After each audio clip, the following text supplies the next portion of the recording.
Bonjour à tous et merci de suivre cette vidéo. Aujourd'hui, on va voir ensemble comment créer sa propre application AAPS pour la gestion du diabète. Avant de commencer, quelques points très importants. Je te conseille fortement de créer un compte Google dédié au diabète et à AAPS. Concrètement, créer un compte Google, créer ensuite un compte GitHub en te connectant via ce compte Google, puis suivre strictement la procédure officielle décrite dans le wiki AAPS. Tous les liens seront disponibles dans la description de la vidéo. Android APS donne un accès total à la gestion de l'insuline. Mal configuré, mal compris ou mal utilisé, cela peut être dangereux. Il est donc essentiel de lire l'intégralité de la documentation APS et de bien comprendre ce que tu fais avant de te lancer tête baissée. Je ne donne ici aucun conseil médical. Si tu as le moindre doute, parle-en à ton médecin ou à ton équipe soignante.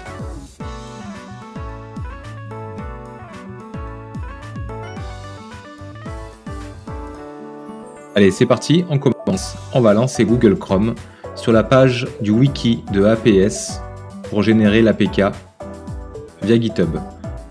Je vous conseille de le lire en intégralité une première fois.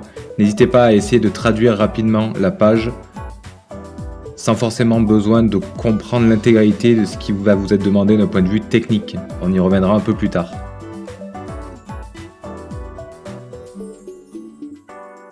Ensuite, on va se positionner sur la page GitHub de Android APS. Vous retrouverez également l'URL dans la description de la vidéo. On va créer un compte et se connecter grâce au compte Google qu'on a créé tout à l'heure ou votre compte habituel.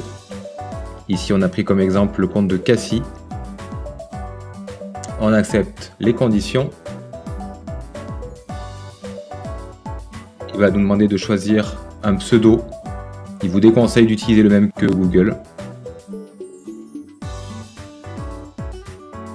Ça y est, le compte GitHub est créé. Maintenant, on retourne sur le projet AAPS et on va faire un fork du projet. On laisse tout par défaut. On coche ou on décoche le fait de choisir le Master Branch Only. Typiquement, pouvoir générer uniquement la dernière version dispo de APS.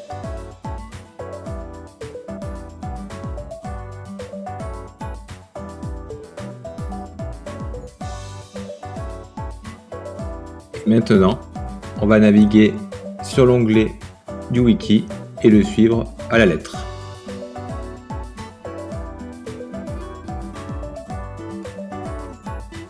On télécharge l'application gestion de fichiers qui nous demande.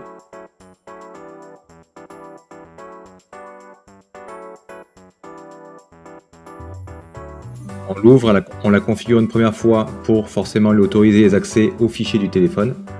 On refuse les notifications. On refuse les notifications, on en a assez. On retourne maintenant sur le drive pour être sûr qu'il est bien configuré et qu'on n'a rien dedans ou les documents perso. On télécharge le fichier de préparation qui lui va nous permettre de générer le Keystore qui signera en fait votre application. On retourne sur l'application gestion de fichiers et on va lancer avec Google Chrome le fichier HTML qu'on vient de télécharger sur le site APS.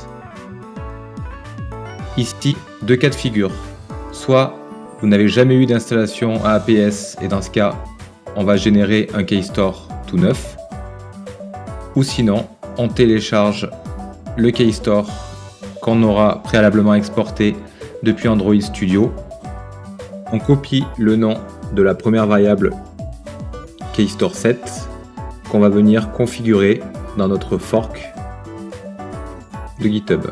Donc pour ce faire, on va sur More tout en haut, Setting, on descend tout en bas, Secret and Variable, Action, on redescend tout en bas parce que oui, on est sur téléphone. On ajoute un New Repository Secret. On copie-colle le Keystore 7. On récupère le contenu de notre clé. On la colle.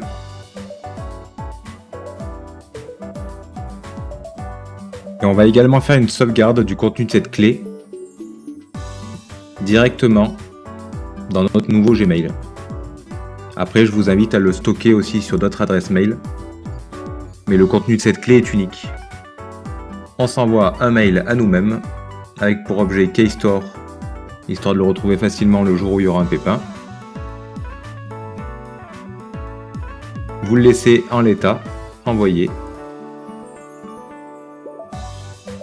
Maintenant qu'il est sauvegardé, on se repositionne sur notre GitHub, notre fork lié à notre compte.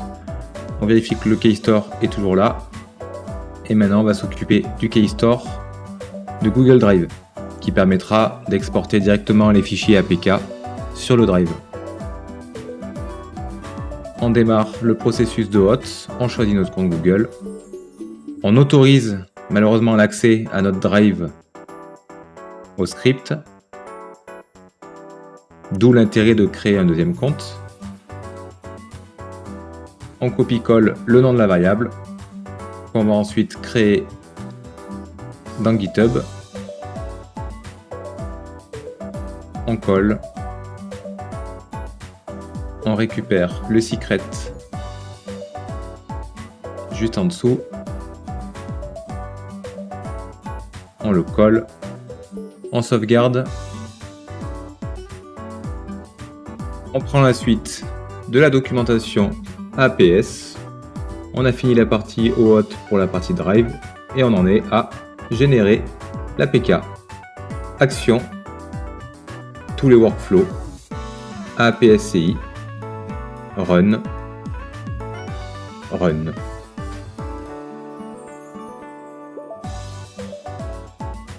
On rebascule sur GitHub et on applique exactement ce que la procédure d'APS nous indique. Action,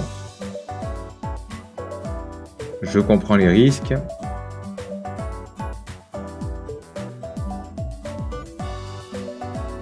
all workflow,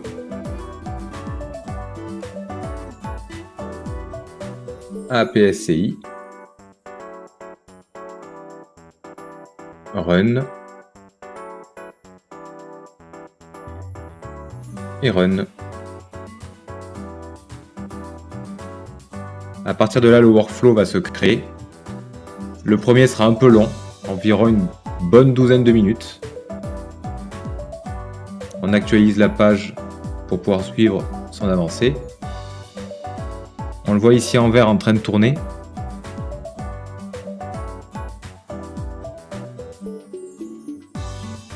Et si besoin, pour réellement être perdu, on va voir le déroulé de ce qu'il est en train de faire. Alors si demain vous avez un souci au moment de la compilation, ce qui sera intéressant d'avoir, ce sera les messages d'erreur que vous aurez dans le workflow. Donc exactement ici.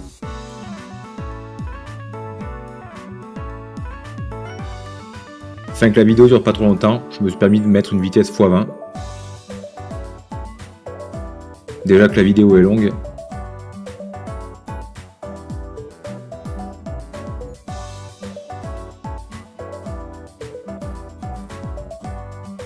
On laisse dérouler le process. Et à la fin, vous verrez apparaître la dernière pastille en grise pour dire qu'il est terminé.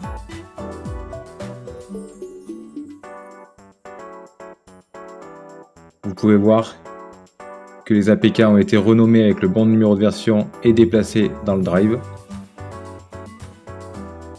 La durée était de 11 minutes 44.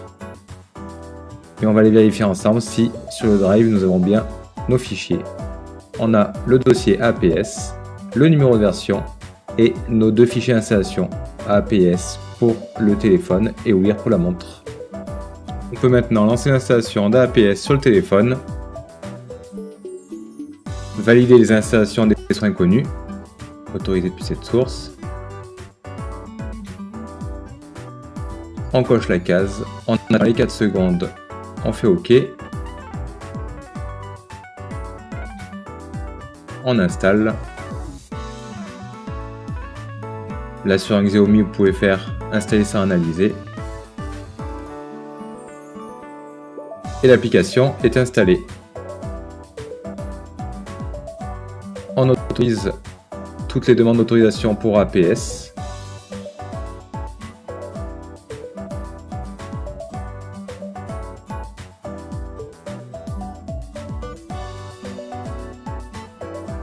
et elles sont réellement toutes nécessaires.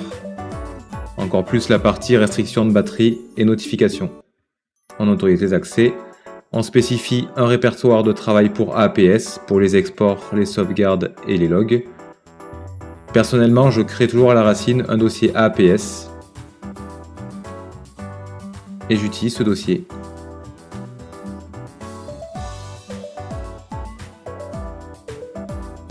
On valide les demandes d'autorisation de localisation, notamment pour la fonction Bluetooth. Toujours autorisé. On crée un mot de passe principal qui sera utilisé pour crypter le backup de votre profil APS et surtout, donc bien le noter quelque part, surtout utilisé pour une restauration. Et on arrive sur la configuration du profil. Il y a d'ailleurs un petit bug sur la création du premier profil. Comme vous voyez, la case suivante n'était pas dispo en bas à droite. La technique est simple, switcher entre deux valeurs afin d'avoir la possibilité de faire suivant et la tâche suivante.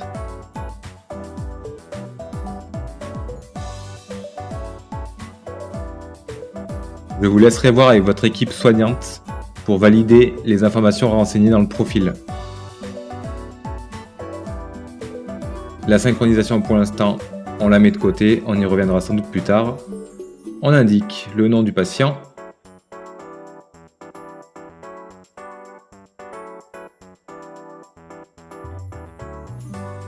Ses informations personnelles, ses limites de sécurité.